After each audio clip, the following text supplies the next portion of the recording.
Today I'm going to show you how to trim your dashes. Go from long to short with just 2 quick steps. My first tool I like to use is an acrylic nail clipper. You can get it from Amazon or Target, and then the nail file that comes in your dash box.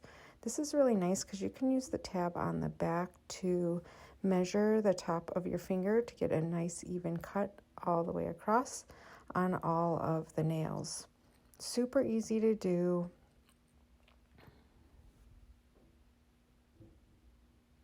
And you know they're going to be even.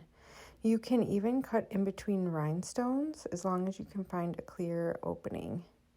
From there, you just take the file. You can use the pink buffer side for smoothing the edges, or even the blue file side if you want to reshape your dashes. Just takes a second. Another pro tip is if you clip a dash that has a pattern or a special finish, you may want to put a layer of clear gel polish on the ends just to protect it from fading or chipping.